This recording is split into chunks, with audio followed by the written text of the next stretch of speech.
Thank you, Deputy Speaker, and I rise to support the motion from the member for Caulfield.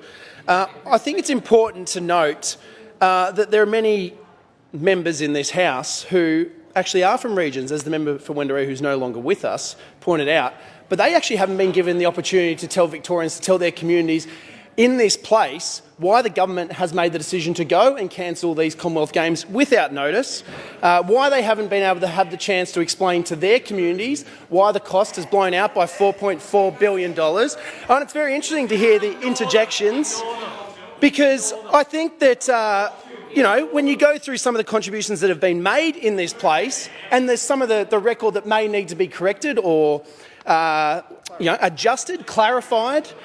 When you look at the 16th of May from the Deputy Premier, we committed to delivering the Commonwealth Games with that $2.6 billion of investment. Well, that's now out the window. That probably needs clarification.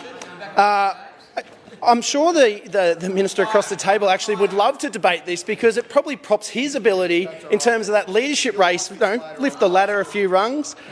The member will resume his seat. The Leader of the House on a point of order. Thank you very much, Deputy Speaker.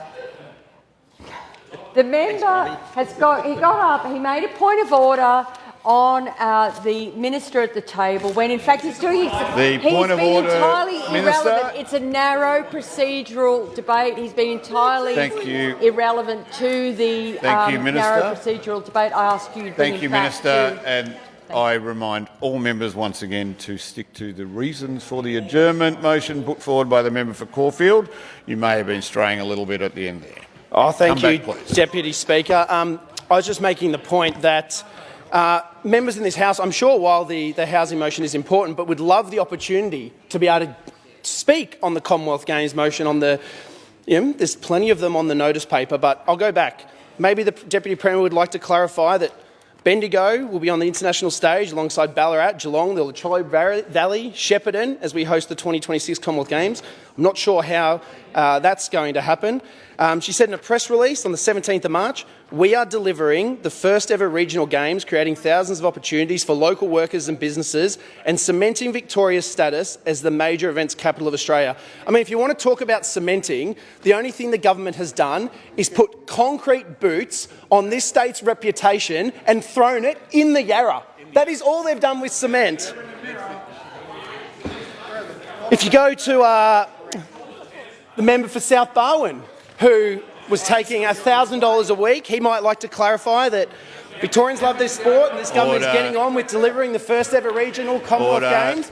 They're getting on with delivering the first ever regional Commonwealth Games. I advise the member to come back to the topic. The member for Melton, there are certainly some future Olympic stars down at Bacchus Marsh.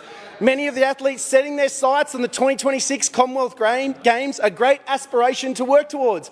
What are they working towards now? Does he want to clarify his statements?